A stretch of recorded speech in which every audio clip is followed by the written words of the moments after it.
Well, there we go. I have sound. Funny that.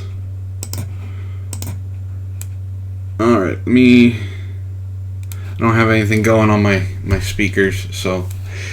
Well, that screwed me up, didn't it? Alright, how's it going, everyone? I just did an intro that I'm not going to repeat, that's fine. This is the Last Vox. Welcome, my name is Matt.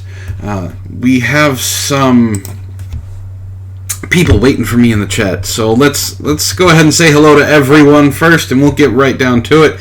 We do have a brand new subscriber, as you can tell because he takes up the lower 20% of the screen. Johnny P, the Gulf City Lethal Spurg, how's it going? Jacob was here first, which means that Mitzi is very sad because she wasn't the first one here. How's it going, Mitzi? How's it going, Jacob? How's it going, Johnny P?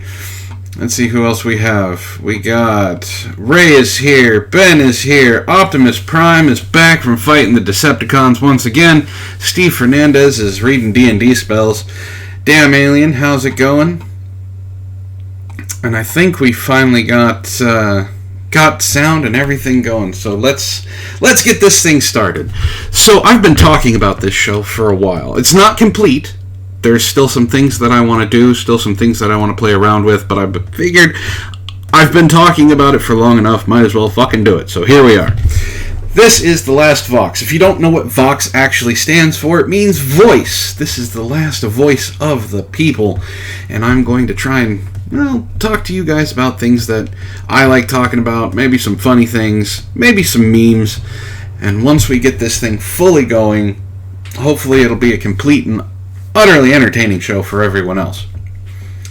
So I plan on being able to have goals if you want to donate, to have gifts come up, inside jokes from the chat, inside jokes from the Discord, things like that.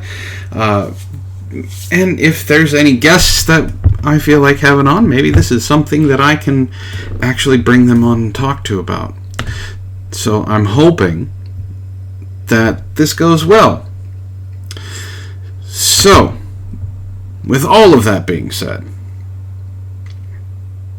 I guess we should just get right into it. This will not be the show that I will be reading fan fictions.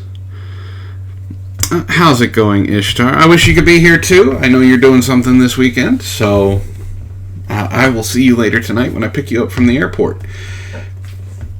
Fan fictions will not be read on this show. I will, though, do regular shows for that stuff. So, for those of you that don't know, I do read, well, not me personally. Antoine reads really bad things that people like Ben C. and Ishtar and Mitzi enjoy hearing Antoine read. The last thing he read was Taken by the T-Rex. Oh, if you missed that on MSNBC, it's in the list of videos. Go back and listen to it if you want. Your sanity is, well, basically your responsibility. So if you guys have anybody... How's it going, Jake? If you guys have anybody that you'd like me to interview, or someone that you think is interesting that I might be able to get on my tiny little platform, by all means, let me know. I do have an email address in the links below. You can hit me up there. You can also find me on Discord. You can hit me up on Twitter. There's a bunch of ways of getting a hold of me. And if it is someone that you really want me to interview, or you want me to get on here as a guest, I'll do my best. I don't know how. I'd have to go around trying to figure out how to get a hold of them. But since I don't have any guests coming up for the very first episode, I figured I'd let you guys know what this is going to be about. We're just going to talk about some interesting things. By Telegram. You know, if I knew how to do Morse code, Jacob, I would try and hit him up with by Telegram as well. Let's see. You guys were talking about the song for the intro. It is a techno cover of Blanca's theme from Street Fighter 2. So if you guys enjoy that, I'm trying to get a different feel for this show. Basically, it's not a morning show. It's not a joke show. It's not a character show.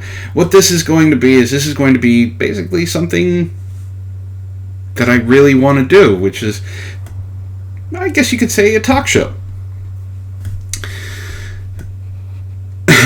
Well, I'm glad you say that, Jake. I'm glad you're here.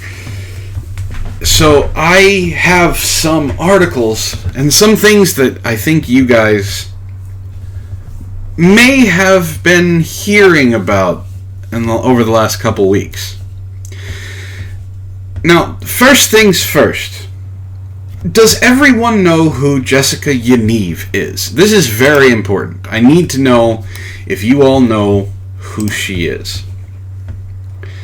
So put a 1 in the chat if you know who Jessica Yaniv is. Put a 2 in the chat if you don't. If I see any 2s, I'm going to have to explain who this crazy person is. I may even bring them up on Twitter, since I do follow them. Alright, so we got a 2 from Jacob right away. A bunch of 2s. Alright, how's it going, Winslayer? So we got, Ray says, isn't that the daughter of the famous Greek agitator Harry Peritestes? No, unfortunately it is not. But I will bring her up so we can see who she is. I gotta bring up my Twitter. Give me just a second here, guys. And let's go to Trusted Nerd. Because she is a trusted nerd. I mean, I don't want to insult the famous African horse, Jacob, because she's a lot worse than that. I mean, she's got a face like a horse that's walking backwards. So, here we go. This is Jessica Yaniv. She is an LGBTQIA plus 2 soul alphabet person. She is a friend, a quote-unquote daughter, and tech blogger. Her pronouns, she, her, and hers. She's a human rights advocate, which is not true. She's a model, which is also not true. A global internet personality, I don't think so. And a social justice warrior, she definitely is.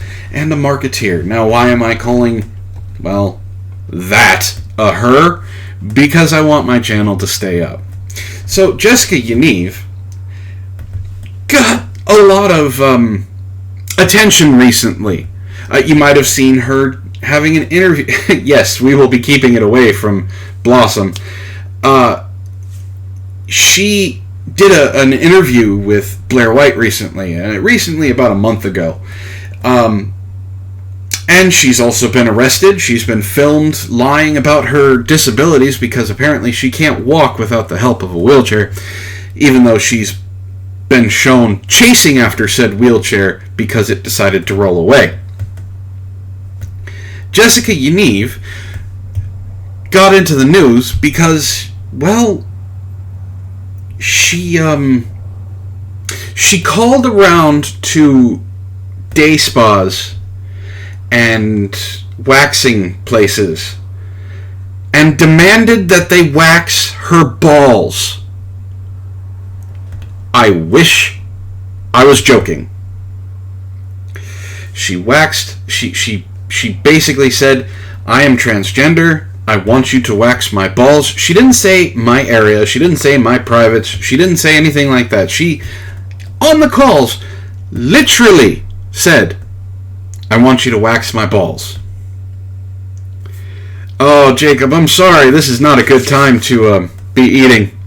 Well, maybe it is, because something happened with Jessica Yaniv. Now, she was saying that all of these companies that she went to, some owned by women who were private, who just learned how to do massage therapy and manicures and things like that, and were running these things out of their homes, she got them to shut down, and then took them to a tribunal to have basically a court. This is all happening in Canada. Now, as we all know, Canada is an imaginary country. The best thing I can call them is, a really good, a decent loft apartment over a really good bar. But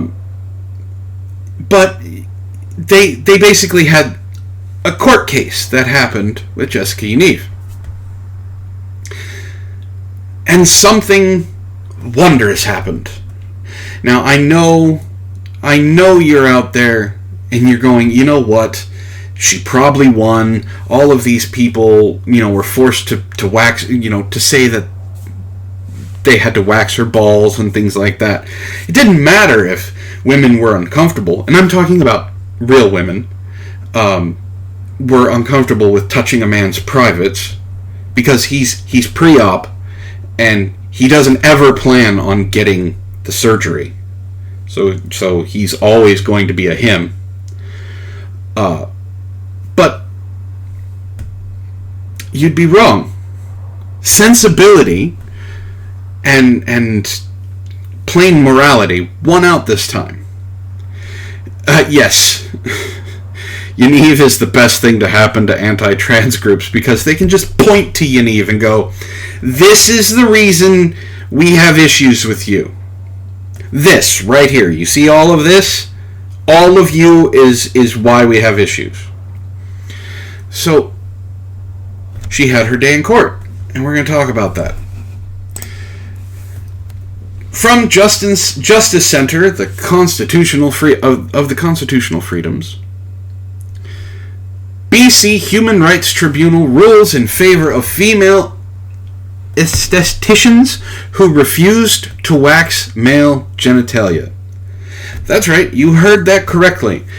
The government, the bass-ackwards government of the imaginary country that is Canada, who re-elected a racist known as Justin Trudeau, who didn't just do blackface. Let's be clear on this. He didn't just do blackface. He did blackface, black arms, black legs, black elbow, and put a giant ass sock in his pants. This is just as an aside. Let's talk about that for a second. The outrage that happened because of blackface in America is proven to be false because of why Justin Trudeau got reelected. Now, he got reelected barely, but it's still the fact that the outrage, the faux outrage of blackface proves that, well, you can still do it. Not once, not twice, not even 3 times, but at least 5 separate times Justin Trudeau has been caught wearing blackface, and he still got reelected. Jacob asks, why a sock? Well, it's to play up the stereotype that black men are extremely well hung. So he was not only was he pretending to be black all the way through clothing that didn't matter, but he was playing up the stereotype of the Mandingo. Well, I mean, we are giving Trudeau enough rope to hang himself by, but it's only if he's wearing a costume. But let's talk about Jessica Yaniv. So from Vancouver, the Justice Center for Constitutional Freedoms, JCCF, is pleased to announce that the BC Human Rights Tribunal has ruled in favor of home estheticians' rights to refuse to handle male genitalia against their will. And that's what Yaniv was doing. Yaniv was basically saying, you're going to wax my balls, or I'm going to get you shut down. So, on top of that, Yaniv is just a horrible, horrible person. We'll get to that in a second. The decision noted, human rights legislation does not require a service provider to wax a type of genitals they are not trained for and have not consented to wax. The decision further found that the complainant, Jessica Yaniv, engaged in improper conduct, filed complaints for improper purposes, and concluded Yaniv's testimony was disingenuous and self-serving. Finally, noted the tribunal, Yaniv was evasive and argumentative and contradicted herself while giving evidence. You know what? She probably is preemptively banned from bowling alleys. She doesn't like to handle her own balls. She wants someone else to do it for them. Do I wax my legs? No, I do not. Yes, it was Zio Gold. How's it going? Basically, Yaniv was contradicting herself more than a few times, and it did just kind of turn out to be blackmail. You're going to do this, or I'm going to get you shut down. Which most people don't really want to do with that. They don't take kindly to being blackmailed. The Justice Center represented 5 estheticians. I don't know how to say that word. My tongue just doesn't want to wrap around it. Who operated home-based businesses in the Vancouver area, providing services to women, including Brazilians, which, if you don't know what that is, talk to an adult, which is they're going to say it anyway, which is the waxing of the female groin area. That's technically not true. That's part of a Brazilian waxing, but it's not the full thing. The Justice Center's clients are women from a diverse ethnic background.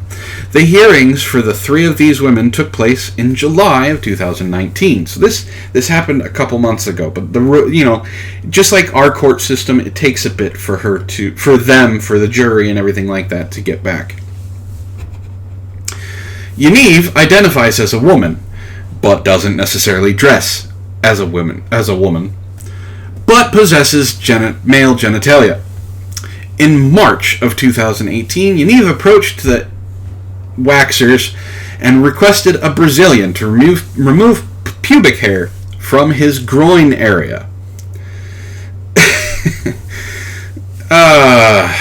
Thank you, Ray. Thank you for that. A Brazilian waxes just like Bill Clinton gets rid of Bush. When the waxers refused to provide the requested service due to a lack of personal comfort, safety concerns, and lack of training, and or religious objections, Yaniv filed complaints against them alleging discrimination based on gender identity and gender expression. And this is where we get into a lot of the quagmire that is out there of this gender identity BS. The problem we have is if anybody can identify as anything, these discrimination complaints are just going to go out the window. And then the real ones that happen are going to just go by the wayside. We already have people pretending to be black.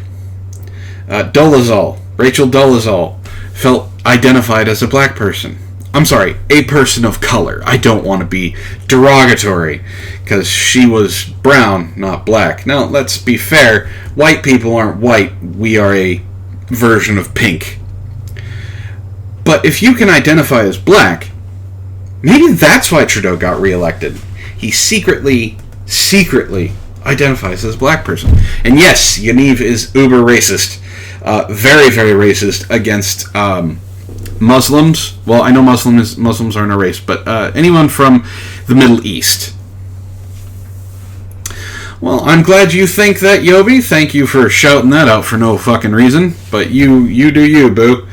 Anyway, the problem we have with that is you just have issues with, well, if I identify as black, then I should be able to get all of the benefits of being black. Well, she identifies as female. She wants the benefits of being female and the oppression that goes with it.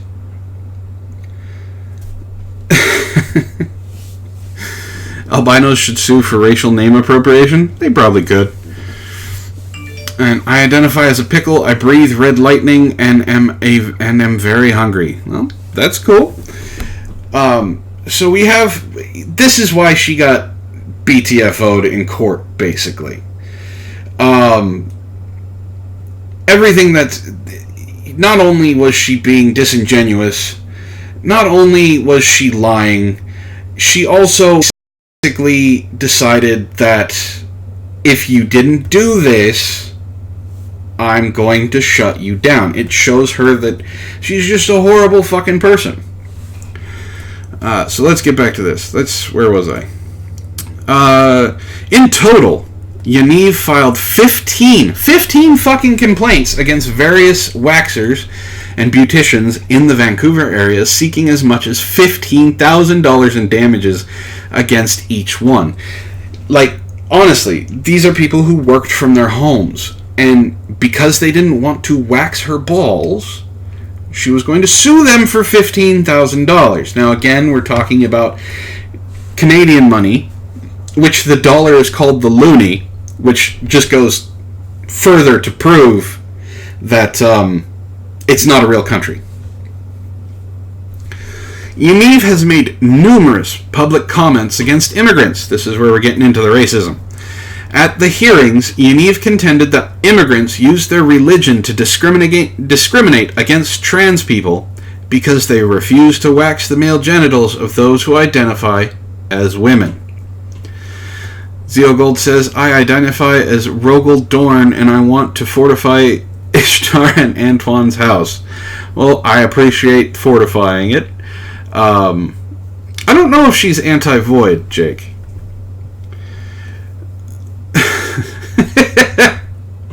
You're right. You know what, damn alien, we can suggest it. I would say instead of wax, we put, a razor blade in the wax and just have it go. But, add that to the belt sander and everything else. Discriminate against trans people because they refuse to wax the male genitals of those who identify as women. Or, Yaniv, they just don't want to touch your balls. The Justice Center represented Blue Haven Beauty Lounge and its owner, Sandeep Banipal, who is an adherent to the Sikh religion. Miss Banipal is not trained to wax male genitals, and as she explained in the response to the complaint against her, it is not something I am comfortable with or trained to do. The Justice Center also represented Sukh Hihar Gill, who was forced to close her business. Close her business. There's good news about Yaniv? What is the good news about Yaniv? While you're typing that out, I'm going to keep reading. Miss Gill is also a practicing adherent of the Sikh faith, provided waxing services only to female clients, attending alone at her client's home. She explained in her response to Yaniv's complaint against her that it is contrary to my faith to provide waxing services to a biological male. Yaniv had requested that Gill attend at Yaniv's personal residence to provide arm and leg waxing services. Arm and leg waxing services are different from the taint and things like that. I'm having issues.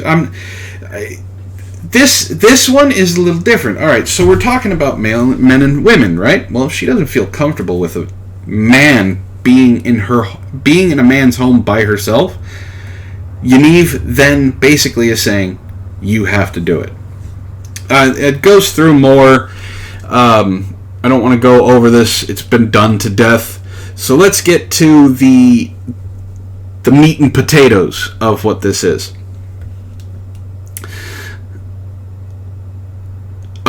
Jake Pearson said, yes, there is in the void. Yaniv's hiding place in the void is in range of Katyusha rocket batteries. I said that name wrong. I know I did. Well, smoke her out of the void, man. Get her out of there as fast as possible. But let's get to the meat and potatoes of this. Most of the women who were the target of Yaniv's complaints work out of their home. Their own home. are of immigrant background and have small children with them in the house during the day. A publication ban had identified Yaniv only as JY for most of the proceedings until the beauticians successfully brought an application to have it lifted. See, that right there should tell you something. She files all of these complaints, threatens to basically shut them down unless they give her up to $15,000 from people who run shit out of their home. And then with the court filings, make sure that no one can find her with the name JY. That's shady in of itself. So she was already looking to get paid before any of this happened. It just so happened that the people she threatened decided to fight back. The tribunal ordered costs against Yaniv in the amount of $2,000 payable to each of Miss Benapal, Miss Da Silvia, and Miss Hihar Gill, which is $6,000, which is not much to sneeze at. And that's only 3 people of the 15 complaints that she filed. Self-identification does not erase physiological reality, stated Jay Cameron, the Justice Center's litigation manager and counsel for the beauticians. Our clients do not offer the service requested. No woman should be compelled to touch male genitals against her will, irrespective of how the owner of the genitals identifies. And you know what? I can't say anything to that except goddamn right. Basically, what this boiled down to is a man, a biological male, was trying to find ways to force women to play with his junk. And then because he identified as female, he tried to use the oppression points from that to get money from them. That's just dirty. That's disgusting. That's horrible. Anybody that does that should be fired out of a cannon. Okay? That's just gross. Flat out dumb, flat out gross. It's not something that should happen. And I'm glad she got called out for it. I'm glad the courts actually worked in her favor. I'm glad they worked in the favor of justice and logic and reason for fucking once. So I hope to God that it continues. I hope that this is a precedent-setting kind of thing in Canada, which allows people to actually, defend their homes and defend their own businesses. That seems more important than some of the other stuff. Now, do we want to talk about some more stupid shit? Because I got a lot of it. I got quite a bit of it. I don't know how long this show is going to go. I'm going to try and go for 2 hours, but if we don't go for 2 hours, that's fine too. Do you guys know what jazz hands are, right? The when you wiggle your fingers instead of clapping or snapping, because snapping is so. I don't want to trigger anybody, because snapping, that loud noise of snapping can really hurt someone's hearing, I guess? I don't fucking know. But we have... Oh, thank you, Ray. Yeah, I know there's never a lack of stupid shit. We have, from Metro, clapping banned at Oxford University to stop people being triggered. This is the future, people. This is the future of the people that are basically so fucking weak that they cannot even listen to clapping because it may send them off on a fucking spurg rage. I don't understand. Does anybody, and I'm not trying to be mean, I'm not trying to point anything horrible out, but does anybody actually know anyone who is autistic who is triggered by clapping? Now, I know they do have things where people are triggered by loud noises, but these are people who are graduating from Oxford. Does anyone know anybody in this crowd that is triggered by clapping.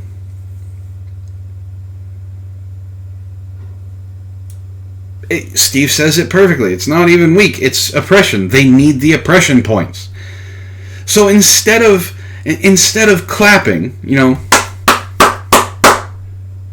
or snapping, because that was proposed too. Instead of being beatniks, they want you to wiggle your fingers. They want dead silence. They don't want cheering. They don't want loud noises, because it could trigger them. You don't believe me? We'll read the article and we'll find out. Students at the University of Oxford have voted to replace clapping with a silent wave because it could trigger anxiety. Really? Trigger anxiety. Motherfucker, you're graduating from Oxford, one of the most prestigious colleges there are in the world, and you're worried clapping is going to trigger your anxiety? You're about to get a healthy dose of being shit on by reality. Well, you know what, Ray? Most people are triggered by stupid people. I know I am. I know this stuff bothers the living shit out of me. They are instead being told to use jazz hands, where they wave their hands in the air. And don't forget, when you wave your hands in the air, you got to wiggle your fingers. You got to draw attention to your hands so that they don't pay attention to your posture. It is supposed to be fluid and movement for the performance that you are doing. And that's exactly what this bullshit is. It's a performance. Jacob, jazz hands are when you put your hands out to your side, you wave them back and forth, and you wiggle your fingers. That's jazz hands. It's just to create movement when you're on stage. This is for performances. On stage, it's to create movement in a still setting. That's what it is.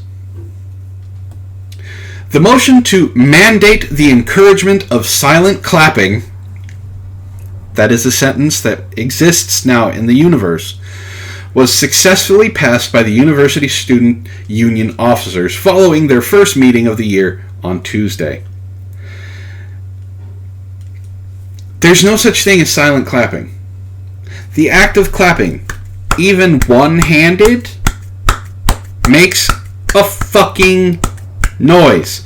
There's no such thing as silent clapping.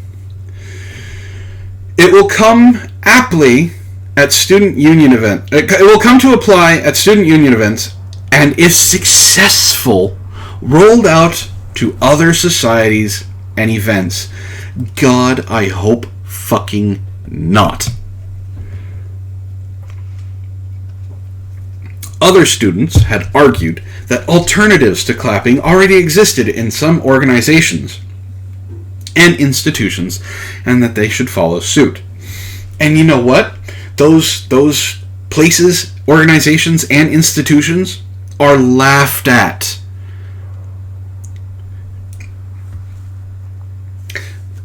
Okay, I love shark movies. Good shark movies, bad shark movies. I watched a movie called Raiders of the Lost Shark. It was absolutely horrible. It wasn't even just bad. It was terra horror bad. Like, you have to combine all three of them. But I love shark movies. One of my hands down absolute favorites is Jaws. One of the original fucking summer blockbuster. Now, Richard Dreyfuss tells a story about being at a premiere of Jaws. At the premiere, its first showing, where at the end, where Brody and his Brody and Richard Dreyfuss' character are swimming towards shore. The audience gave it a standing ovation, and then sat down, watched all of the credits, and then stood back up and clapped again. He said he had, since that, 25. I bought the 25th anniversary edition. He said in 25 years he had never seen that happen again. Why I bring this up? Well, let's use Oxford as an example. Okay? All of these idiots are at the premiere of Jaws. They stand up, and instead of clapping, they all put their hands out and smack each other, and then wave them and their fingers together. And then sit back down, wait for the credits to roll, and then do it again. Anybody sitting outside, not knowing what they're doing, would look at that and think every single person in that theater just had a stroke. That it was some weird psychic link between everybody in that theater that caused them to do the dumbest shit possible in lieu of applauding a success. For those of you who are wrestling fans, I know, Jacob, you might be one. If you guys are wrestling fans, or even MMA fans, boxing, any sports event, can you imagine being there, and when your favorite player hits the field, or your favorite wrestler hits the ring, or your favorite boxer comes out, and it's dead silent, and the entire crowd is just doing jazz hands? That is the dumbest fucking shit I think anyone could ever come up with. And this is the new generation that is going to try and push this, because they can't have their poor, defenseless sensibilities challenged, because they've never experienced hardship fucking ever in their life. They went to goddamn Oxford, and they're going to push this bullshit on the rest of us? Are you kidding me? Let's continue. It comes after the University of Manchester passed a similar motion in September of last year. Now, I want to point out that this girl is doing something that kids have been arrested for. There was a case of a 6-year-old who one of their friends said, if you had a gun, who would you shoot? And put their hand in the same thing as her, and aimed it at people, and then aimed it at themselves. That child got arrested. Why is this graduate not under arrest?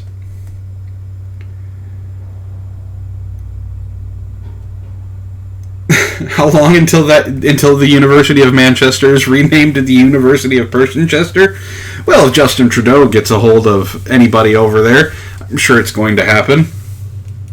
You know, we talk about people kind. She doesn't want clapping, but pointing your hands and making your hands in the shape of a gun, yeah, that works.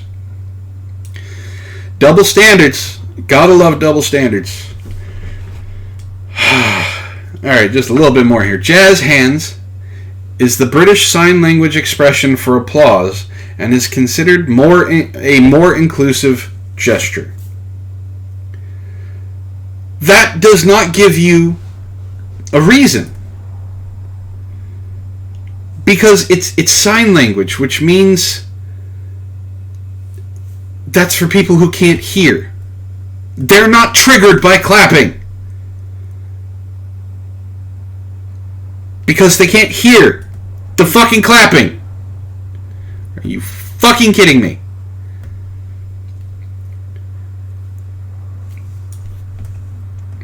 Sabbatical officers Rosalind McCallan said the policy was proposed in order to encourage the use of British Sign Language clapping during our democratic events to make these events more accessible and inclusive for all, including people who suffer from anxiety.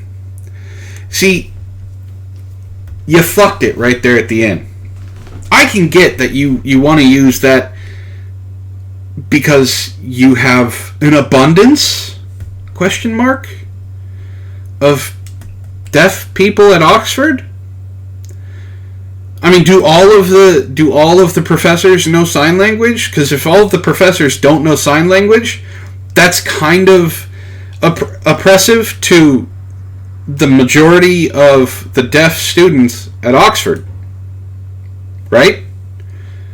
If you have to have your graduation event not have clapping because you have so many deaf people that you have to include British Sign Language because it's inclusive to them, every single professor should know sign language. If they don't, well, then they need to be fired because they're not inclusive.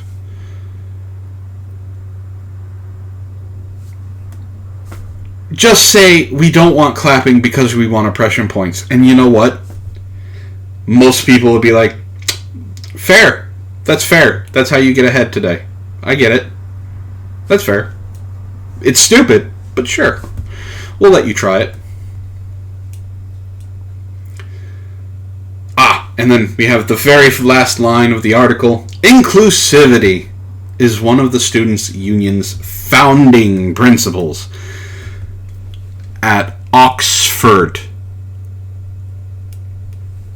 One of the most exclusive colleges in the Western Hemisphere. Sure. Inclusivity is your founding principle. Apparently so is lying to everyone, but you know. How's it going, Tumbleweed? We were just talking about jazz hands at Oxford because people are stupid. If you are not... let's see. Ray says Oxford was founded in the 1200s. The student union's founding principle was kill the Jew. You're probably not wrong. For those of you who don't know, I have a gaming channel. And I have changed what it is. Changed it around because I'm going to be focusing on that more. And I'm hoping you guys join me over there as well as over here. I've been playing Borderlands. I have Antoine playing Five Nights at Freddy's. I got something fun coming up that I'm going to be recording sometime tonight. So I do have something for you. It just came out. For 2 more days, you get 30% off. I'm just going to show you the new merch. I have to pimp myself out. It's what happens. But we got this right here. It's Cyber Demon Gaming. And as you can see, we got... I have to be able to afford Monster Hunter. I don't have any money as of right now, Steve. I want to play Monster Hunter. Trust me, I do. But we have this right here. It's Cyber Demon Games. It's basically kind of going to be encompassing what I'm trying to bring, actually, all 3 of my channels to be. Kind of this conglomerate of everything. So, you know, I may show up like I do here on Help for the Guildless. Antoine may show up on Cyber Demon Gaming. I have a 3rd channel that's kind of dead. I am not doing FNAF VR. Not at all. That's not happening ever. Never, ever, ever. I don't care if you call me a cowardly bitch. It does not mean anything to me because I'm not going to play Five Nights at Freddy's VR. No. So I'm going to put a link to this. Like I said, 2 days, you get 30% off all of the merchandise that is encompassing the new logo. There's the link right there. Now, we also have stickers. We got shirts for kids, mugs, everything. It's got magnets. We can have pins, long sleeve, short sleeve, laptop cases, phone cases. The phone cases actually look really cool. I'm going to show those real quick. The phone case looks really cool. I'm hoping eventually I will be able to get it for May because I think that looks absolutely amazing. And it's like $20. Can't go wrong with $20. So I'm going to move. That's my promotion of the new channel and things for right now. I will probably do it again in a little bit because, you know, I gotta pimp my shit out, man. But if you guys want to support the channel, I would appreciate it if you guys, go ahead and save 30%. Helps a lot. What do you mean shoot it? Shoot it. How dare you? Alright. I am from California. If you can't tell. I was born in Southern California, right outside Anaheim. I have moved away from California many times, and for some reason, it decides to pull me back in all the goddamn time. I'm hoping to stop that. I don't like California. So, I'm hoping to stay away. And one of the reasons that I'm hoping to stay away is because, well, our governor is kind of dumb. The California governor is kind of dumb.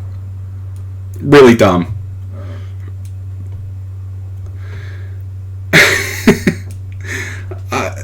Yes, California sucks. I don't know if it's as bad as Silent Hill, Jacob, but it's damn close. Maybe, it's the mansion in, it's the mansion from the Resident Evil movie series. So not as bad as the entire city being fucked up like Silent Hill or Resident Evil, Raccoon City. It's kind of focused in a couple areas of California, mainly Southern California and Northern California. But it's not... Yeah, the Spencer Mansion. Zio Gold says, you were better off with Arnold. You're not wrong. I hate to say that. But yeah, it's pretty bad. And the reason why... Gavin Gruesome... Silent Hill put with Florida Man. Again, not wrong, guys, not wrong.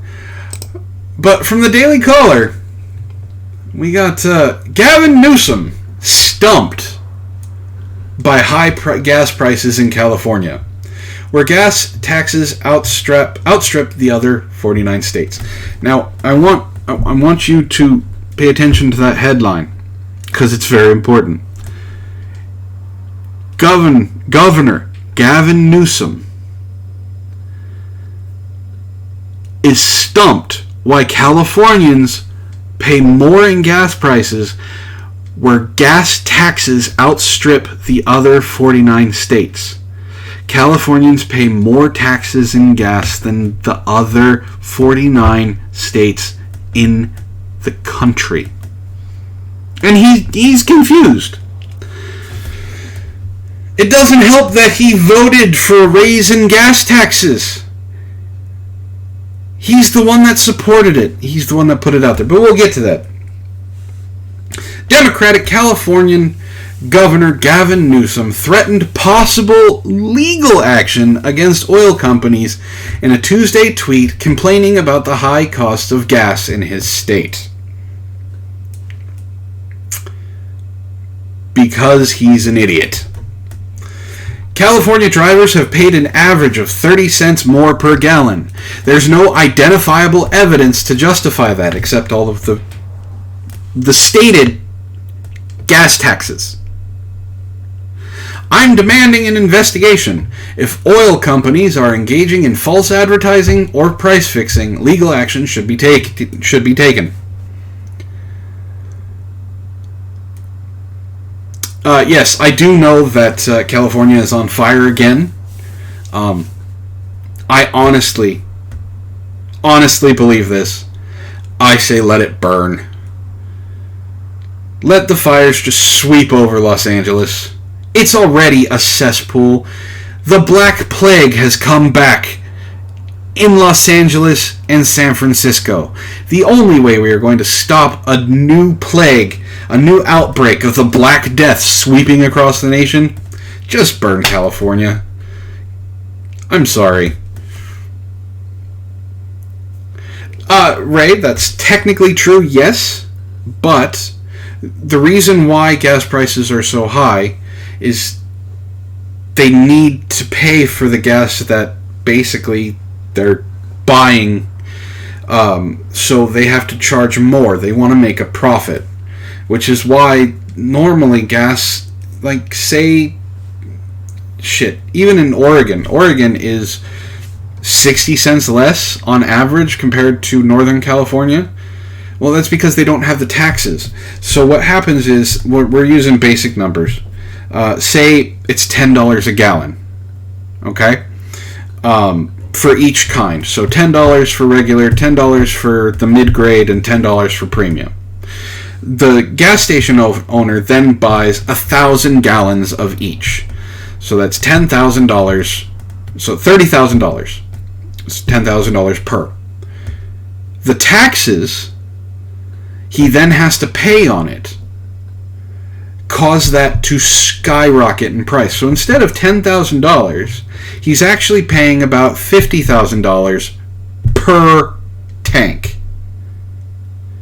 So that's why he has to charge more. He needs to make those prices to pay for each gallon above what he's going to make, or else there's no point in having a gas station. There's no point in owning a gas station. So the taxes are what are actually, so he can price it at he can price it as the lowest price he wants. That he's going to go out of business. When I was younger, gas was $1.07. When I remember when gas prices were underneath $1. Okay? When I turned 16, gas had raised only, and I only say only because it's not that big of a jump, only to like $1.30, maybe $1.40, and you were paying like $1.60 for premium.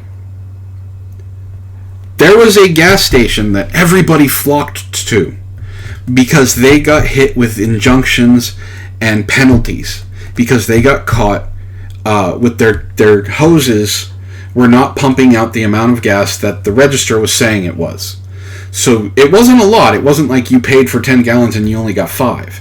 It was you paid for 10 gallons and you only got like 9.4. But they got caught. And they were forced to pay to charge the base price of all the gas. So while everything else was $1.60, $1.40, they were forced to charge $1.07. And the lines were out the door. So I thought, well, why doesn't everybody do that? And they'll be able to pay for, supply and demand. Well, here's the problem. They're not paying for the taxes that California was already putting on gas. So they wouldn't have been able to pay for the gas. They wouldn't have been able to pay for the stuff that's in the store. They wouldn't have even been able to pay for the people who worked there. Now, that gas station was family owned. So when I say family owned, I meant the people who worked there were family. They just had to deal with it, and it was like that for a year. And as soon as that year was up, man, those prices skyrocketed. For that gas station, they fucked it up higher than what was being paid because they wanted to make their money back. Last time I was in California, it was still there. So they're still there. They've expanded. But, that's... Unfortunately, they can't just charge whatever they want. Because they got to pay for it. And it'll explain the taxes. Profit margin. While Newsom claimed that there was no identifiable evidence to justify the fact that Californians paid an average of 30 cents more per gallon, there were a few key indicators that the California governor appeared to be ignoring. State tax rates. California ranks first in the combined state tax rates and fees, which amount to approximately 61 cents per gallon. Only 2 other states, Illinois and Pennsylvania, have combined tax rate over 50 cents per gallon. It takes 2 states to even get close to California. Now, it doesn't sound like a lot. 61 cents per gallon? It's less than $1. It doesn't feel bad, right? Well, take in consideration you're already paying $3. So now that jumps it up to $3.61. Or let's say you're paying $2. So that's $2.61. On top of that, there are more taxes that California put on it, which is why it's $3.40, $3.50, $3.80, almost $4 at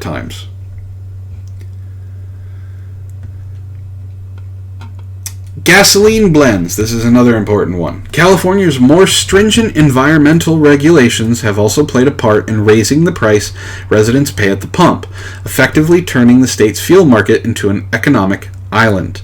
This is important.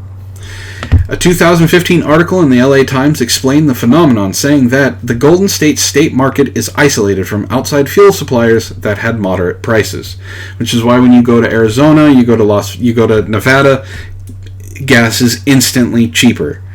If you want a good example of this, go to Lake Tahoe. Lake Tahoe is one of the only major cities that I know of that is separated by a state line. I used to live near Lake Tahoe. Gas in Nevada is very cheap. You would go from one side to the other and see the gas prices skyrocket. And when I was living there, gas was $2.50 in Nevada. You go over to the California side, which I had to do a couple times, and it was $3.20. And we're just talking about a couple of blocks between the gas stations. They do have a literal line down the middle of the city, and you can tell that there is a line down the middle of the city because as soon as you cross it, casinos everywhere. Like there's California, there's the road that is the state line, and on that sidewalk there is a casino. Actually, I think it's a Trump casino. I believe. In addition to the environmental regulations that affect all gasoline blends sold in California, the formulas change with the seasons. This explains why gas prices rise and fall. I know one of the things that used to be told to me is when it's colder, the gasoline is heavier, so it stays at the bottom of the tank, so it's easier to pump. That's bullshit. Now, the other part of that is, gas prices are more expensive in the summer because it's vacation season and the heat causes the gas to be lighter, so it's harder to pump. Are you fucking kidding me? This is stupid. This is one reason, in California at least, this is one of the additional reasons why gas raises cost in the winter and the summer. The other part of that is those are two big vacation seasons. So spring and fall is not that bad. That's why gas usually drops around that time. But it does not drop enough as much as it raises, which is why we get this, oh look, it was, $4, then drops, and then goes up to $5, and then drops down to $4.25. So it's the change of the seasons and the different blends. And the summer blend is even pricier than its winter counterpart. Additional environmental requirements established for refineries have caused a number of refineries to close their doors, leading to further decreases in competition. Yeah, anti-science woo. So, there are 3 major refineries in California. And at any given moment, one of those refineries is always shut down. It's always shut down for upgrades, retrofitting. It's always shut down because something happened. A couple of years ago, one of them caught fire. Okay? There are 3 major refineries in California. At one point, 2 of the 3, soon to be 1, 2 of the 3 shut down. Gas prices fucking skyrocketed. So, along with the environmental requirements for the refineries, along with the taxes, along with everything else, California has done something that none of the other states have done. They have made it impossible for normal people to be successful. So, all of this raising of the minimum wage is not going to do dick in California. They could raise the minimum wage to $15. They could raise it to $17. Hell, they could raise it to $40. California would take advantage of that and make sure that it was the most expensive place to fucking live in the country. So I was making $12 an hour when I was living in California. I was working 40 plus hours a week. Okay, and I was working graveyard, which I should have been making more because I was working graveyard, but the company I had signed on to didn't do that. So 40 plus hours a week, $12 an hour, with a 2-person household, or with a 3-person household with 2 of those people having income. I could not make my bills because the taxes that came out of the money that I was making, the gas that I had to spend to go to and from work, and to have my ex go to and from work, plus groceries being more expensive, everything being more expensive in fucking California, it was impossible to live. Which is why I'm now up here in Washington. Living in Washington, the living conditions are better, the air is cleaner, and the prices of the cost of living is cheaper. So someone working that amount of hours for $12 an hour, taking away from the federal or taking away from the state tax as well, you make more, you bring home more. California has made it impossible for people to live if they don't make $300,000 or more a year. So that's just for people, okay? That's just for residents. You want to talk about businesses in California? Oh, that's a whole new kettle of fish. Businesses in California have the highest taxes that they have to pay in real estate. And I'm not talking about the real estate agency. I'm talking about in their rent for their area, for their business. Their real estate rent is the highest in the country. On top of that, they have hundreds of other taxes that they have to pay for. So when you go into a McDonald's and you wonder why there are only 3 people working during a dinner rush in California, it's because they can't afford all of the bills that they have to pay. Companies in California are told to run on skeleton crews so that they make more profit than they would, so that they can pay for the residents that they're working out of. Places like Texas and Arizona do not have the same taxes on businesses, the same restrictions, the same regulations on businesses that California does. Texas started running ads in California because Texas is one of the biggest states in the nation, right? California being, I think California is second biggest. I think Alaska is that. I think it goes Alaska, Texas, California, I think. But Texas started running ads in California, not directed at people. The governor of Texas was running ads targeting businesses. Yeah, Alaska, Texas, California. They were running ads targeting businesses to get businesses to leave California to travel and put their businesses and give people in Texas jobs because it was cheaper.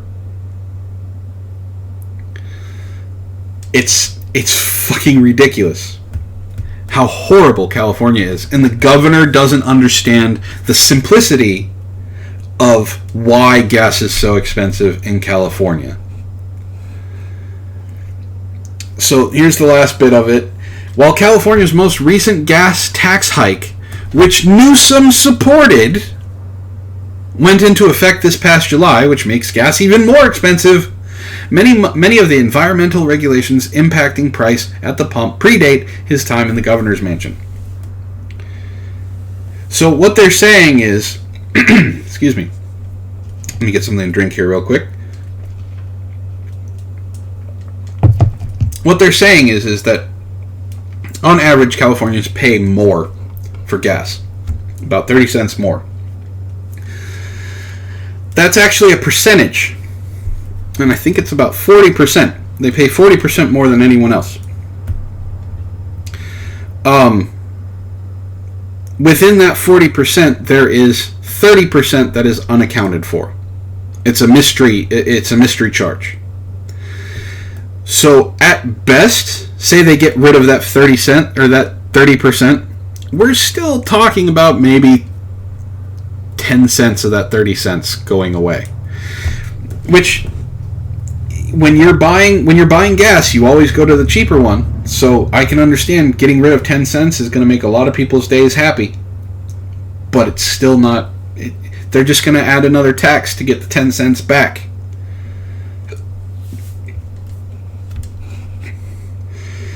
But yeah, the governor of California, who supported a tax hike, doesn't understand why gas is so expensive. These fucking people. Let's see. So Zio Gold says, yet leftists want the rest of the country to be like California. No, thank you. If Washington starts turning into California, I am leaving. It's simple as that. How's it going, Ishtar? Well, I'm glad your pictures are done. You jumped in right as we were talking about gas prices in California. Steve says, California, state zero for the pandemic soon will spread to other states. Hell, Texas has a Hispanic boom that is turning it blue. Let's see. Bade, how's it going? Bade says, well, they'll get it simply due to changing demographics. Age of Strife when? Ben C says to rent a U-Haul to go from California to Texas is around $4,000 to $5,000. It is, but you can claim that on your taxes if you went for a job. No joke, just moving 2 states from Southern California to Washington. If I wanted to rent a U-Haul that was able to get all of my stuff in it, would have cost me about $4,000. Instead, I bought a U-Haul trailer that was the biggest trailer I could get, which still only fit a 1-bedroom apartment. So Ishtar can tell you, when I was moving, there were things that if it wasn't a necessity, I was giving it away. I gave it to our roommates, or I put it out on the curb, and that was it. Steve says, Governor lives in a golden house and wonders why everyone else can't just eat cake. Yeah, that sounds about right. And Bade says, I will not live in a pod. I will not eat bugs.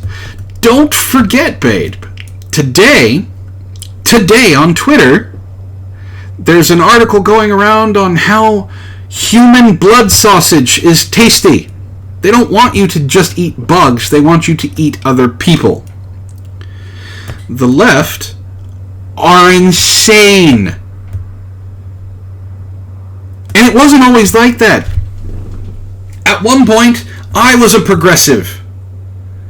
I got into an argument with my best friend, where we went from my house on one side of my city and just started talking and walking about politics and arguing, and made it to the other side of the city before we were done talking about it, because it was so intense of an argument. Yes, it's just cannibalism. And human blood sausage is so tasty that it's going to get rid of the prion disease that's going to make you go insane. Don't listen to these idiots. These are the same people who say, it's okay if you eat the placenta. What you do, you put it, you grind it up and you put it in a blender, and you add dried strawberries to it and maybe some blueberries, and you serve it to your kids, and they'll get better immune systems because of it. Don't listen to these fucking idiots. They're nasty. They want you to eat bugs, drink fucking cockroach milk. They want you to eat... Have any of you seen fucking Demolition Man? Because that's what they want. There's a fucking state, I can't remember, I think it's Massachusetts, that wants to set a law to ban the use of the word bitch. Idiocracy is turning into a documentary of how the world is how this country is destroying itself. Well, apparently the left sees Demolition Man as a goddamn goal.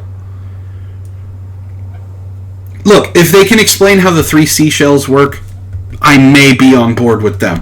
Other than that is goddamn bullshit. Oh, alright, let's stop talking about politics. I'm getting a little heated about this, especially because it was California. Especially because people are fucking stupid in California. I am trying to get my friends out of California. How's it going, Lich? Let's move on to something more stupid. Okay? Something so absolutely asinine that it is impossible that people actually believe this shit. Are you ready? Are you ready for the dumbest fucking thing I've heard this month? Aside from listening to AOC or Jessica and Eve? Non-political. This is the dumbest fucking thing I've heard from non-political. Alright, you ready? Because you're not going to believe it. Doctors warn women not to use toothpaste to tighten their vaginas.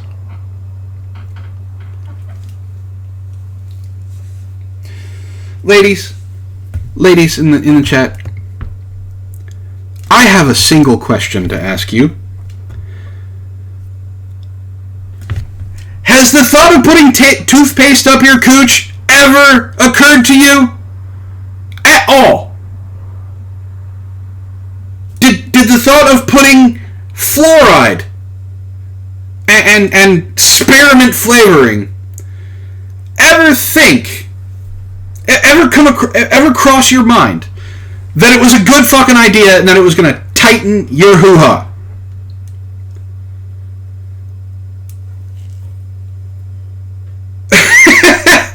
No, Zeo Gold, that is not what they meant by Aquafresh. What's next? Are they going to tell you to fucking use mouthwash as douche?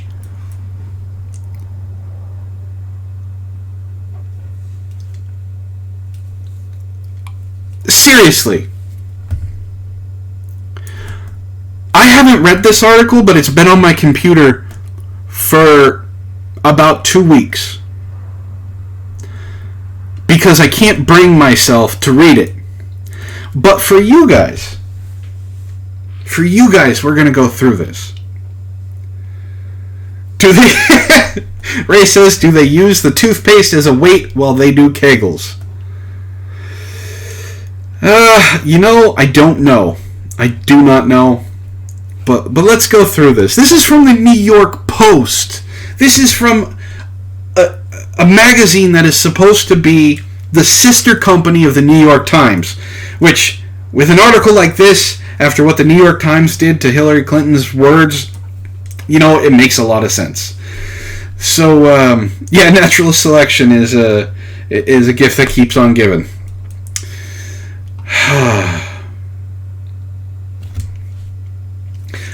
From vaginal steaming, which is a real thing, which is something women should not do, to labiaplasty, which, that's up to you. If you want it to look a certain way, hey, that's all on you. Some women are willing to go to extremes to attain the perfect pussy.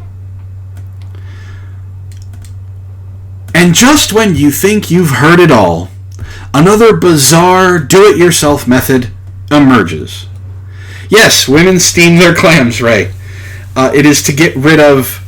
Yes, I see the Healthy Vagoo Twitter all the time.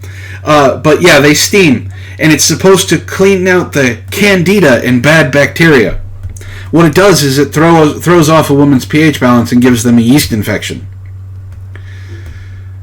Some women are now apparently using toothpaste in an attempt to try and tighten their vaginas. Unsurprisingly, doctors are warning them that it's a really bad idea and could do some nasty damage. Putting foreign chemicals in a very exposed, and I'm talking about it's got skin, but it's not like our outer layer of skin. It's a very exposed and raw, hot, moist, warm area.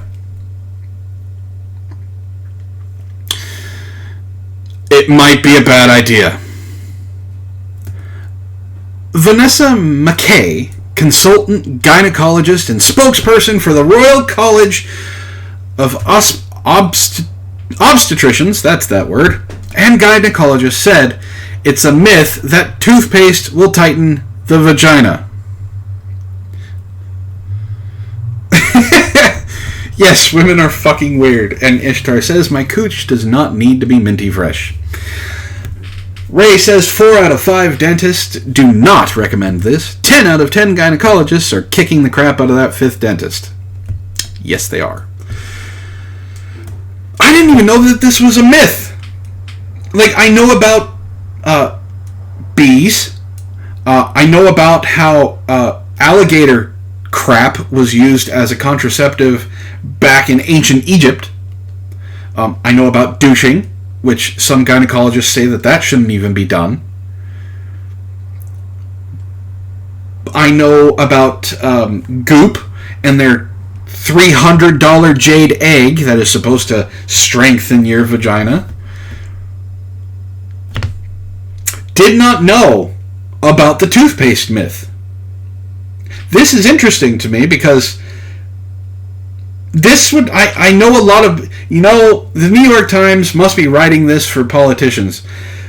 Because if they can get the idea of having toothpaste going into a vagina, it won't be that hard to convince them to put toothpaste up their ass, since they mainly talk bullshit all the time. Putting toothpaste into the vagina or on the vulva would not only be uncomfortable, you don't say, but it could also cause serious damage and disrupt the natural flora of the vagina, leading to a potential for infections or bacterial vaginosis and thrush.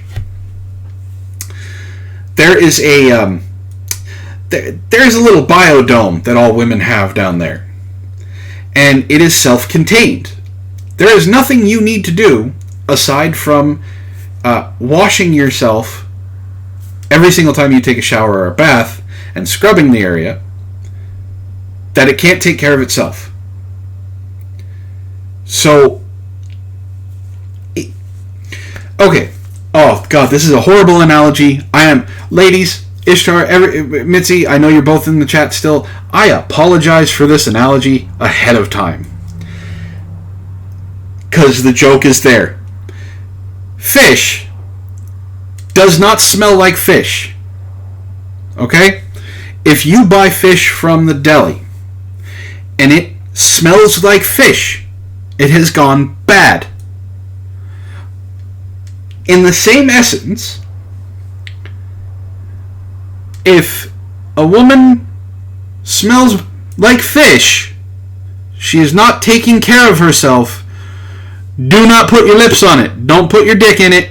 Make her go wash herself. Something is wrong. It is not supposed to smell that way. Do not use... Because it smells that way does not mean that you need to stick something up there like minty fresh toothpaste. Because I don't even know how that thought would occur to you. Like, you're thinking about brushing your teeth because you got halitosis.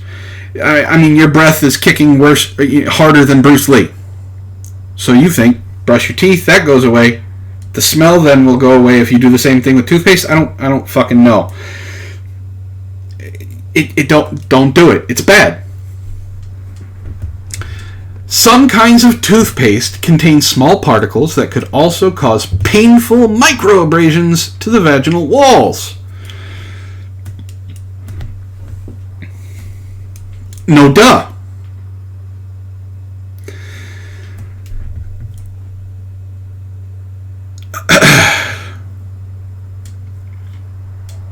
Oh God, this name. Oluwole Yusuf, a medical doctor in Nigeria, said that he has seen a recent obsession in women resorting to using toothpaste to tighten up down below. So this isn't even an American thing. This is Uganda, Nigeria. This is places where they still think that a witch doctor can summon a lightning bolt to smite your enemies.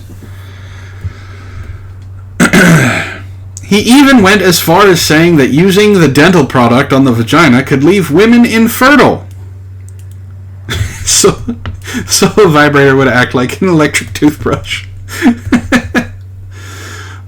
Zero Gold, don't make me bring that up. Don't make me bring that up. That's horrible. Yusuf reportedly told the news agency of Nigeria toothpaste is caustic and too abrasive for a sensitive body part like the vagina and can destroy the organisms meant to protect the vagina from possible infections. When the vagina, if you want to participate in a drinking game, I should have done this beforehand. Take a shot of the strongest liquor you can every single time vagina is brought up. When the vagina can no longer protect itself, the body is prone to infections, which could later destroy the tubes and block the chances of getting pregnant. How do you explain that? Yeah, how do you... What? How do you... Bade, you bring up the perfect example. I was going to say infertility due to toothpaste. How do you explain that to your mate? The doctor said, honey, your swimmers are just fine. It's me. I don't know how to tell you this, but me toothbrushing my vagina every day has caused me to be infertile. See, that's cause for divorce. That amount of stupidity is cause for divorce.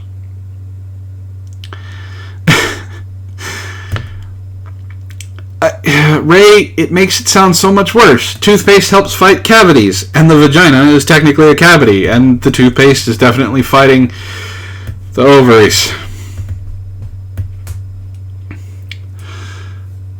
Oh, God.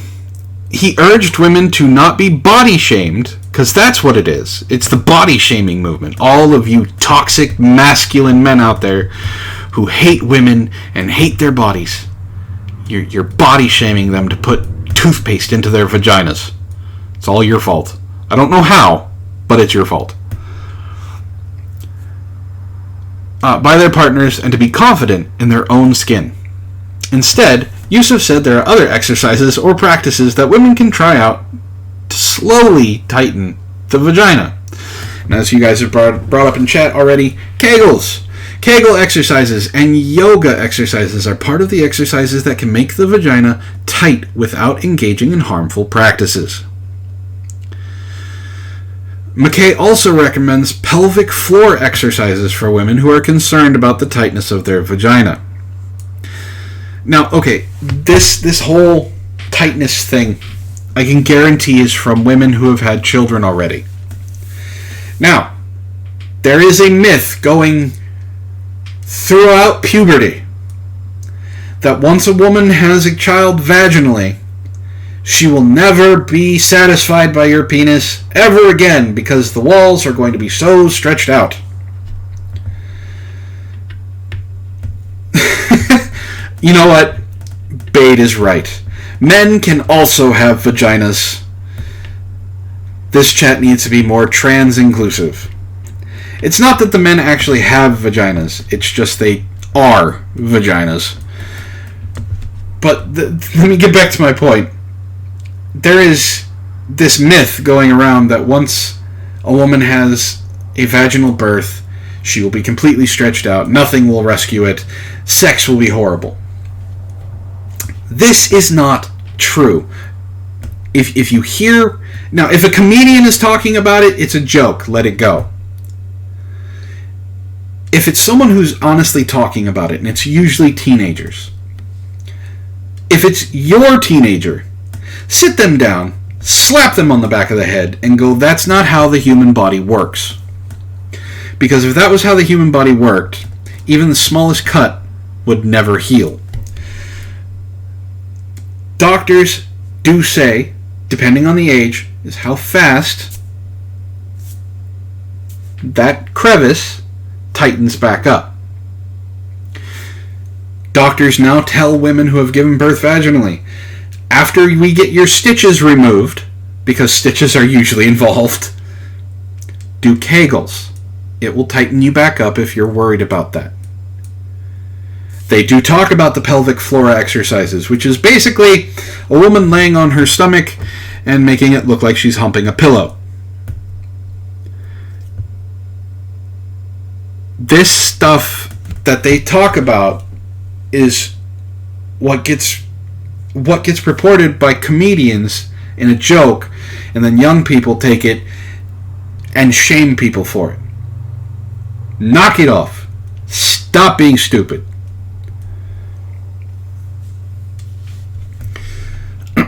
There are various different ways in which women can carry out pelvic floor exercises, but the easiest is to sit or stand comfortably with knees slightly apart, and then engage and draw up the pelvic floor muscles as if trying to avoid passing urine or farts, she said.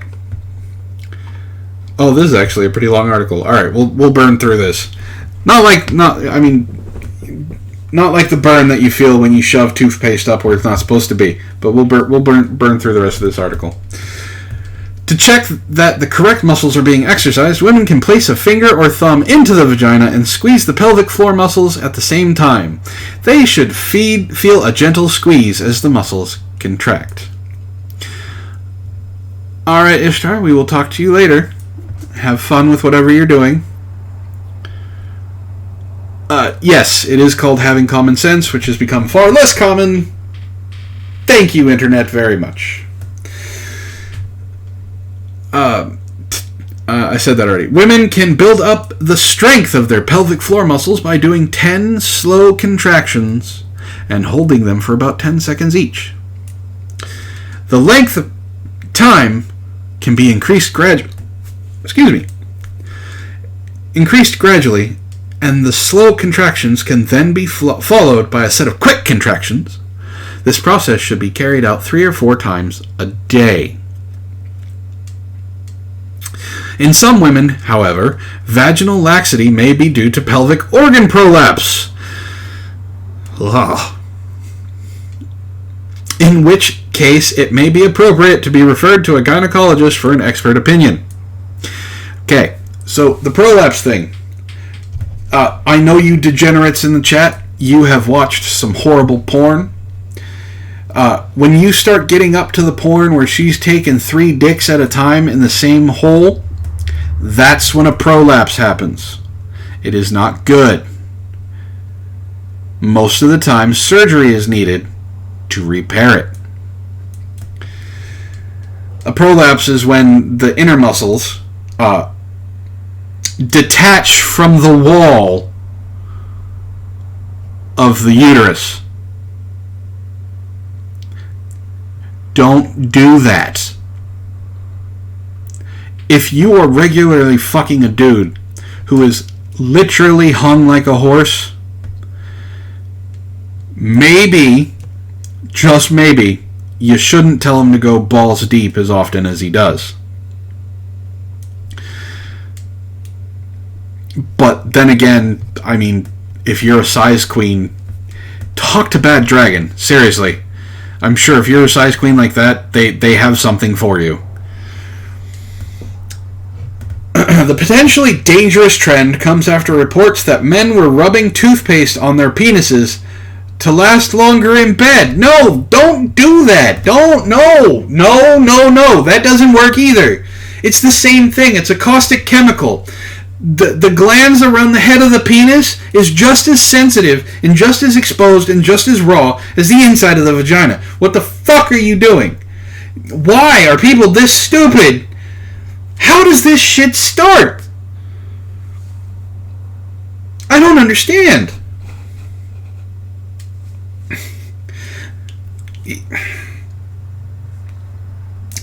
Here, without destroying your penis, there's a simple way to show you how much that's going to hurt. Guys, you all have cologne. I know you do, because you want to smell good for your woman. Or your man, depending on what you like. And to be trans inclusive, the male presenting women and the male presenting women, you have cologne. What you do is take that cologne, and I'm not even going to tell you to put it on your crotch. Lift your arm and spray that cologne on your armpit. And tell me how much that fucking burns. Because that's what happens if you put toothpaste on Little Mr. Happy. Oh, how are people this fucking stupid? How do you get the idea of someone saying, you know what, I heard you put toothpaste on your penis, put it on your cock and balls, and it helps you be better in bed. Maybe because toothpaste is blue and Viagra is blue, they thought it does the same fucking thing? I don't know. Experts also warn that doing so could lead to severe damage and causing painful burns down below. No shit. The trend is thought to have emerged from a series of YouTube videos and Reddit posts, which claim the bizarre method can work wonders. There used to be a magazine. I don't know if it's around now, but I know they have magazines like it on planes.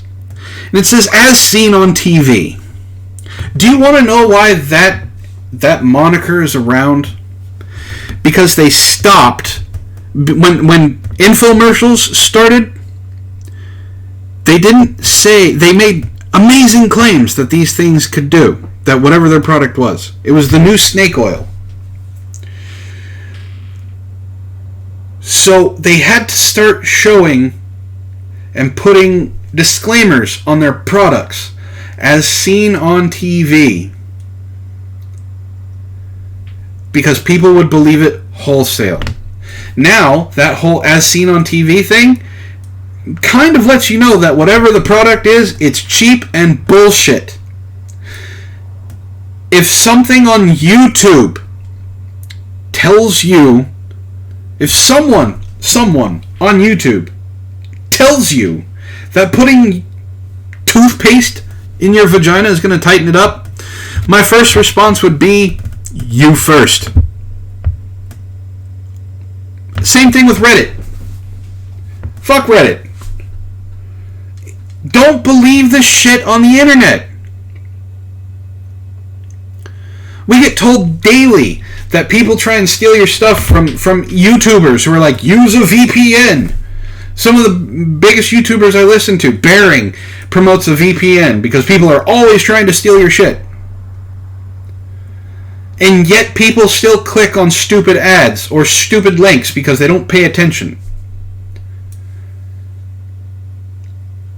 This is dumb. Stop listening to these people.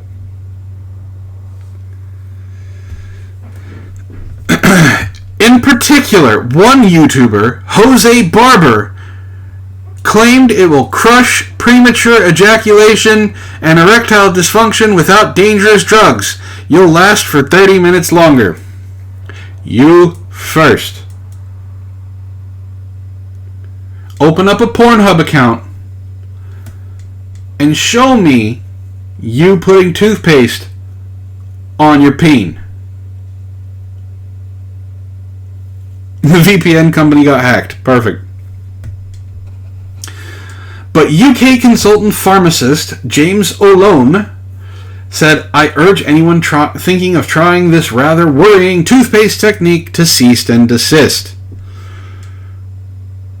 Because it won't do anything at all to combat premature ejaculation or erectile dysfunction, despite the claims being made in these videos.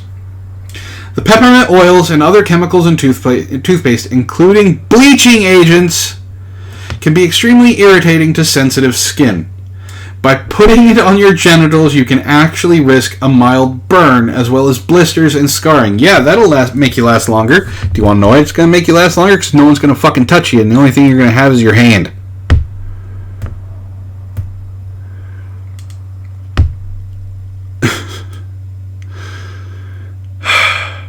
And toothpaste should in no way be used as lubricant. In the summer, women were warned of the dangers of putting popsicles in their vaginas to cool down. What? Doctors said it could cause infections, irritation, and potential trauma down below. Much like when you put ice on your tongue, a popsicle could cause serious damage to the lining of the vagina, too.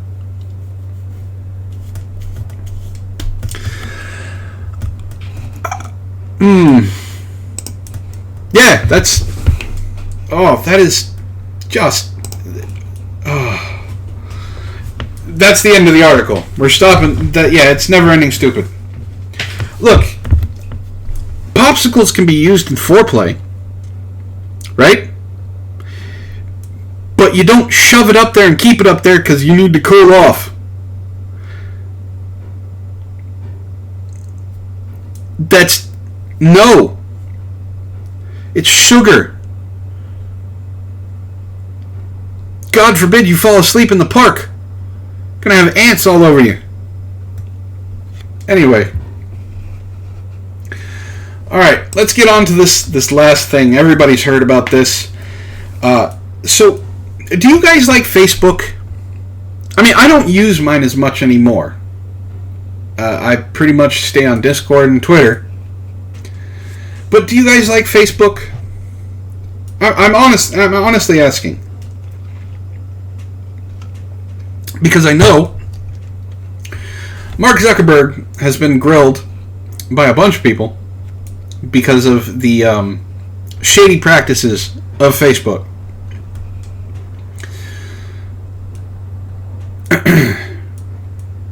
Yeah, people have been using Facebook less and less. So Mark Zuckerberg was recently at a House Financial Service Committee meeting where he was being asked questions. And AOC was there. And everybody's seen the clips on Twitter. And everybody is, I won't say everybody, but the left is basically saying how Ocasio-Cortez grilled Mark Zuckerberg and put him in his place and tore him apart. Which is, I have the entire thing. I'm not going to play all of it. We're not going to talk much about this article because I don't have much more time.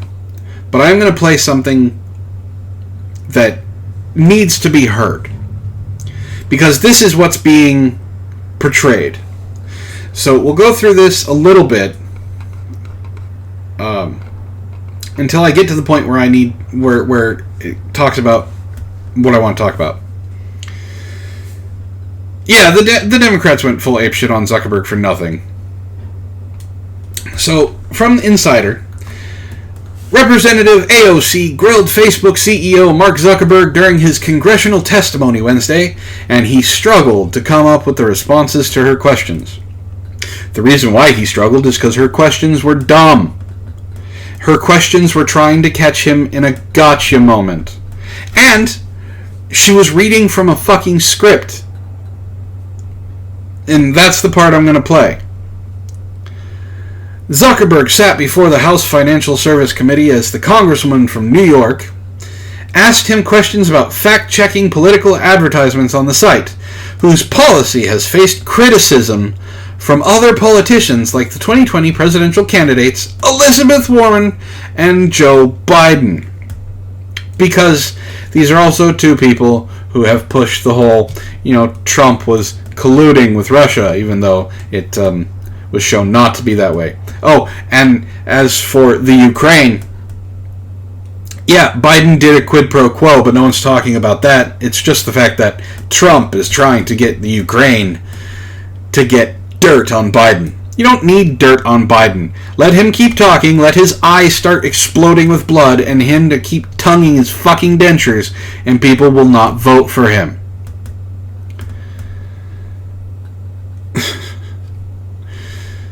Yeah, I mean, Ray says, she asked him, do you want to be a real boy? How did you get your father out of that whale? And did your best friend really turn into a donkey? I mean, you're close. You're very close. Would I be able to run advertisements on Facebook targeting Republicans in primaries, saying they voted for the Green New Deal? AOC asked during the hearing. I mean, if you're not fact-checking political advertisements, I'm just trying to understand the bounds here. Not enough people. So she likes talking about primaries, right? That's because she did something called primarying. New York is a blue state. I do believe even Elizabeth Warren had said you could put and Tim Pool has said this before, you could put a D on a cup of water and it would win. They're going to vote Democrat.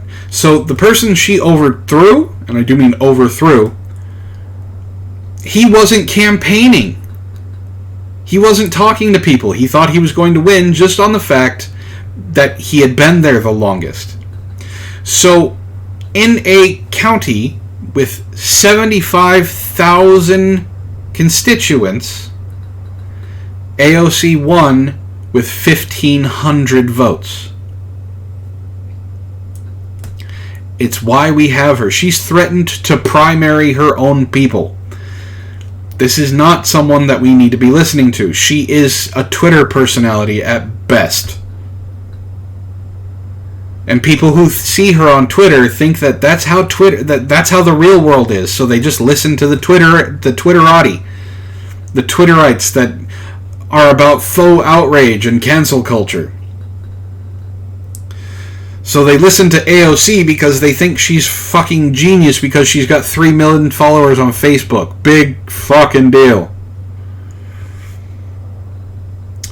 Zuckerberg responded with, I don't know the answer off the top of my head. Zuckerberg, as Ocasio-Cortez began to move on to another question, he added, I think probably. How's it going, Melissa? The social media site confirmed earlier this month that such ads were allowed to run and that in most instances political ads would not be subject to fact-checking. Posts and ads from politicians are genuinely not subject to fact-checking according to Facebook policy. In evaluating when this applies, we ask our fact-checking partners to look at politicians at every level. Let's see. So we go down to where she says, Ocasio-Cortez says, so you won't take down lies? Or you will take down lies? I think it's a pretty simple yes or no. I'm not talking about spin. I'm talking about actual disinformation. The problem there is AOC doesn't know what spin is. She just knows about disinformation and trying to get people to hate someone else. Zuckerberg replied, this is a democracy. I believe people should be able to see for themselves what politicians they may or may not have voted for are saying and judge their character for themselves. You know, giving people agency and having responsibility for themselves.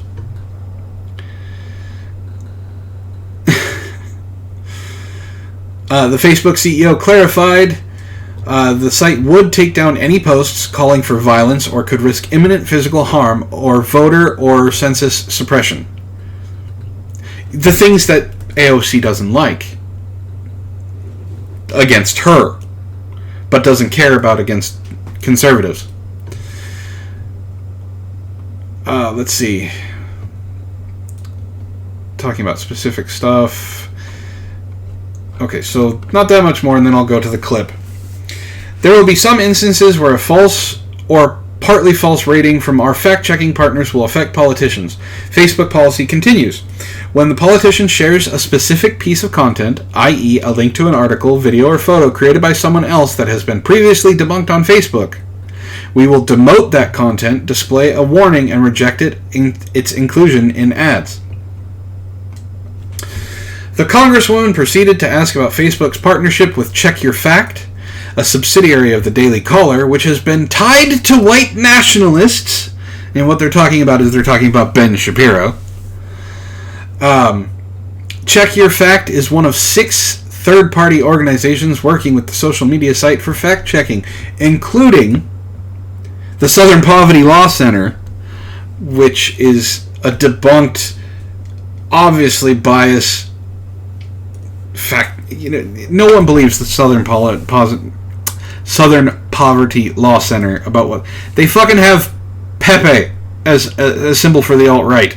They have the OK hand gesture as a actual symbol of white supremacy.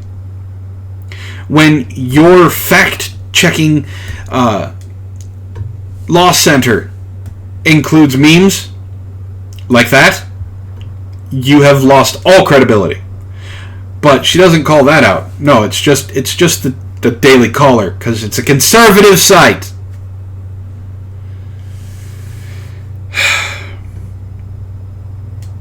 Zuckerberg said Facebook did not appoint the organization, but instead worked with Pointer's International Fact-Checking Network, which he said had a rigorous standard as to who they allow as a fact-checker. A Facebook representative, Laura Sevenson, told Vox, hey, look. No, I'm sorry, they're talking about that shit site, not this site. The Last Vox.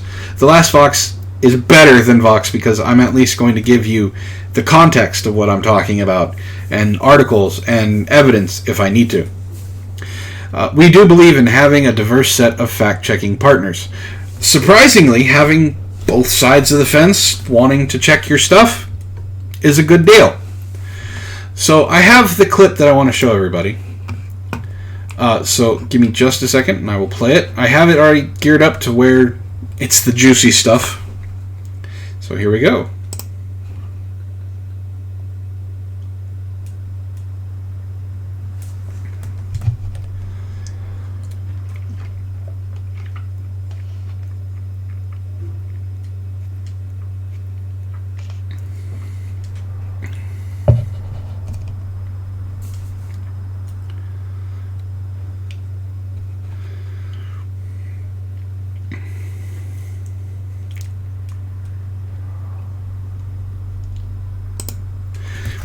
Did you all catch that? Because I did the first time I heard it. She asked, with your dinner parties that you're having with right-wing nationalists who have brought up that white supremacy... No sound? It didn't have any sound? Alright, let me go back.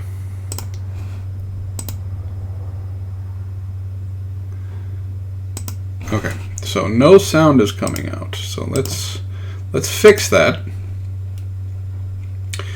Let's see. That's why. All right. Should be fixed. Let's try that again. Here we go.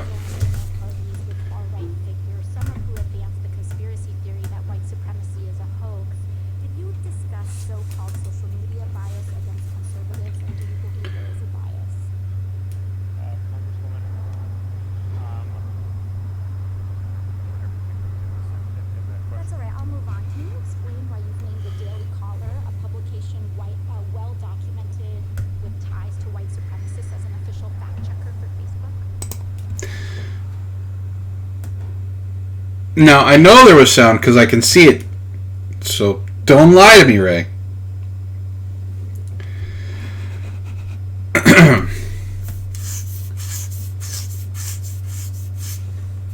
See, now you're going to... Oh, I have to turn it up. Alright, I will turn it up.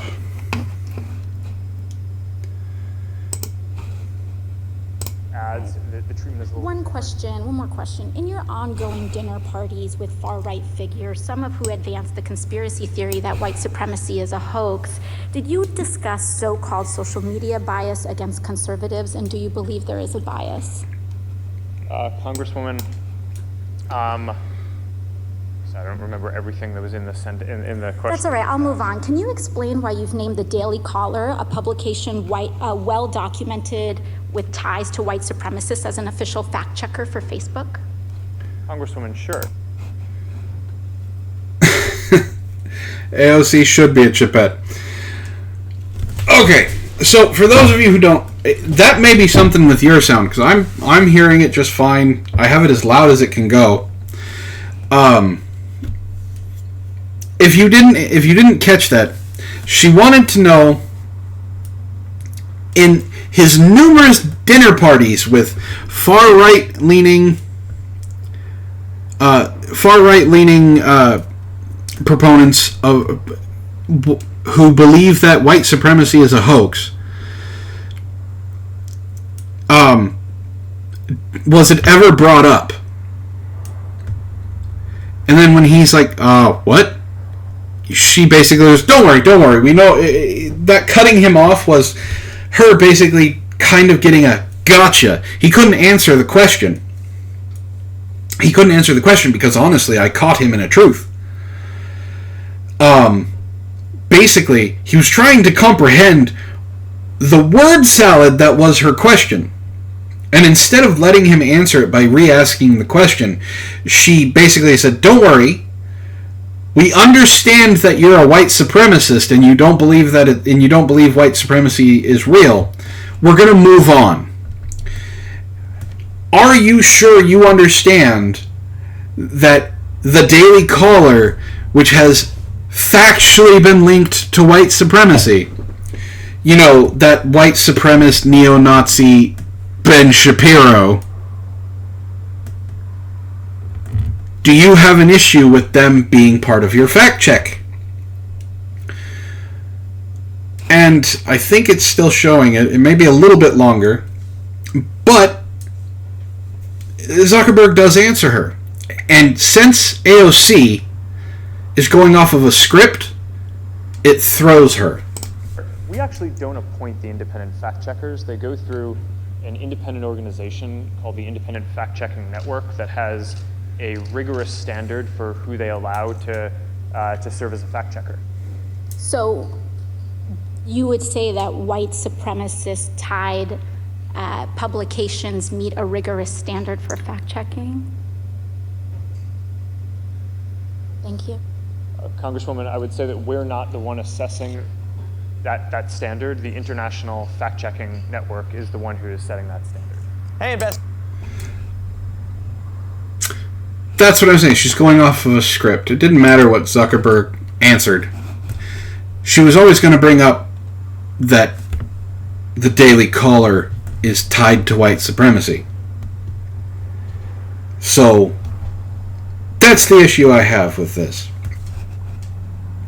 People are going about saying that, oh, AOC blew Zuckerberg out of the water, you know, brought his lies to the forefront, making conservatives defend him, who have recently basically told him to fuck off because she was trying to get a gotcha moment. And this is the problem I have with AOC. Aside from the fact that she is a complete and utter blathering idiot and doesn't seem to understand half of the shit that she actually is saying, she's trying desperately to have proceedings like that, have real world issuances, and have it be like Twitter, where you can get the people behind you and have things work. It doesn't work that way. Public opinion, the court of public opinion, does not cause laws to be enacted. It's not how things work, and it's not how things are supposed to work either. If you think the court of public opinion should be judge, jury, and executioner, Dave Chappelle should be dead. Which, by the way, I watched his show last night. It's good. There were a few moments that I had some honest-to-God, laugh-out-loud moments. But there were a lot of spicy takes in that. I'm going to be watching Bill Burr's soon as well. I just recently got Netflix back. They want the court of public opinion on Twitter to work in real life, and it doesn't. And it's shit like that we need to stop as a people. It's shit like that we need to basically say, hold up. Hold on a second. Whoa, Kemosabe. The actions that you're taking now are going to be used against you. You need to pay attention to that. Instead of getting all up in your goddamn fifis, getting all up in your emotions, and getting the people rallied behind you, you need to stop and think about how you enacting this law is going to be turned around against you. And we have seen that happen recently. We have seen this shit happen. Real world consequences happening. Sarah Silverman is a perfect example. Okay? Sarah Silverman got canceled. Oh no! You know, how she was trying to cancel other people, she got canceled for doing the same thing. Portraying Hitler, being in blackface, for jokes. It's now a, forgive the play on words, a black mark on her career.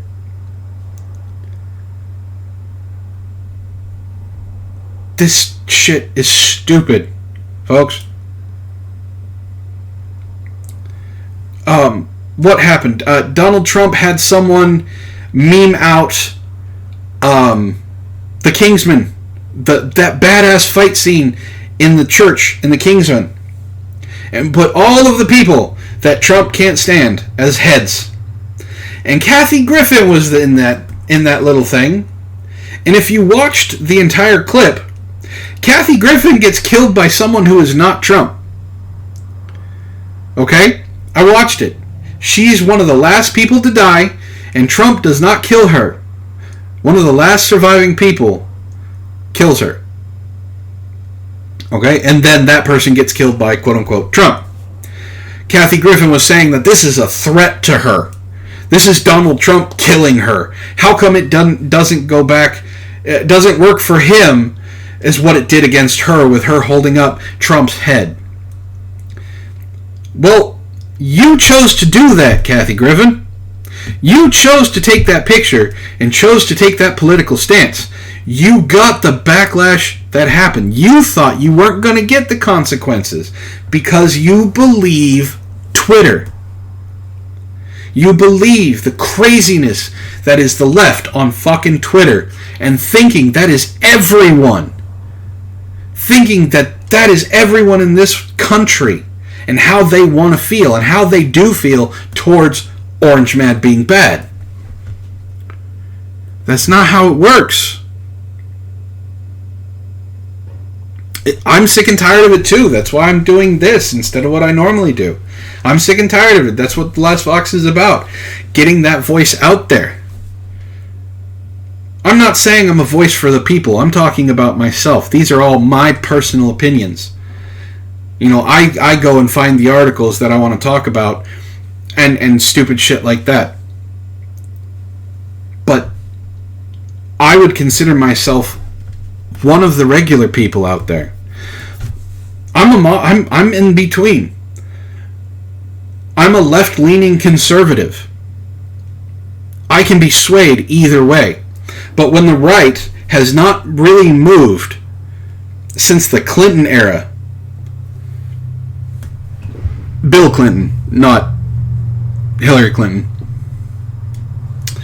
but when the right has not moved that much farther right, but the left has jumped so far left that unless you worship Karl Marx, you're considered right-wing. It's ridiculous.